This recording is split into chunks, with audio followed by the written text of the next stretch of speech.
السلام عليكم كسو دواada qisadan ku cibro qaadashada mudan oo dhex martay hooyo iyo wiilkeeda hooyadani waxa ay ka shaqeysaa dhardhaqid kadib markii ay dhaqdo waxay u geeni jirtay dadkii ay u dhaqday dabadeedna waxay ka soo qaadi jirtay dhar kale oo wasaqaysan kadibna waa ay dhaqi jirtay sidaasayna lacag ku heli jirtay dhibkaas dhan hooyadu waxay u mari jirtay wiil yar ay dhashay markii ay timaado guriga waxay wiilkeeda siin jirtay cunno kadib waxay ku oran jirtay ma ku kordhiya cunnada waxa uu ku oran jiray ha kadib waxay aadi jirtay shaqadeeda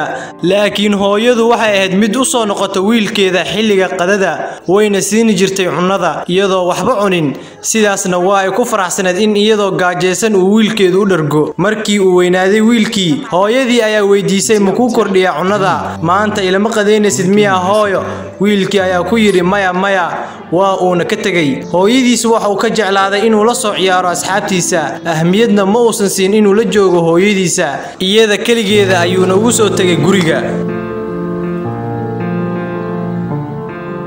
sidoo kale waxa uu noqday mid ka jecel hooyadiisa shaqada uu aado laakiin wiilkii shaqadii uu uga caasiyay hooyadiisa ayaa waxa dhacday in mar waliba uu ku qaylin jiray maamulihii oo uu canaanin jiray markii la gaaray maalinkii ciida hooyadu waxay bilowday inay qurxiso guriga kadib waxay wacday wiilkeeda waxayna ku tiri ma ii imaani hooyo si aan farxadda ciida kuula farxo hooyo wiilkii ayaa ku yiri maya hooyo kuma imaan karo waxaan ku jiraa mashquul hooyadii iyadoo murugaysan hadalkii uu ku yiri ayay ku tiri haye hooyo mid kamid ah saaxiibadiisa oo isla shaqayn jireen ayaa ku yiri maanta waxaan aadayaa hooyaday si aan ugu qayb qaato farxadda ciida kadib wiilkii ayaa soo xasuustay sida ay hooyadii ay u xanaaneyn jirtay iyo in mar waliba ay shaqada ugu soo tagi jirtay si ay cunno u siiso isaga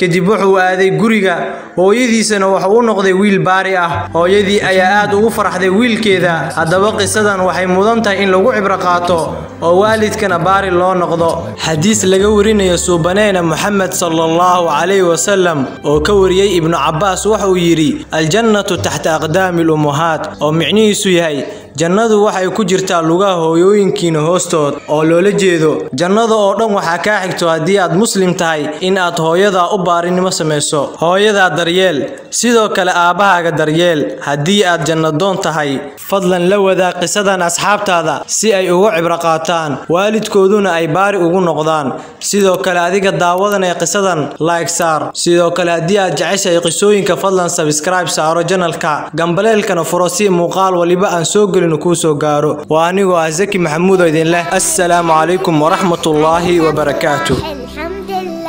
الحمد لله على الأحزان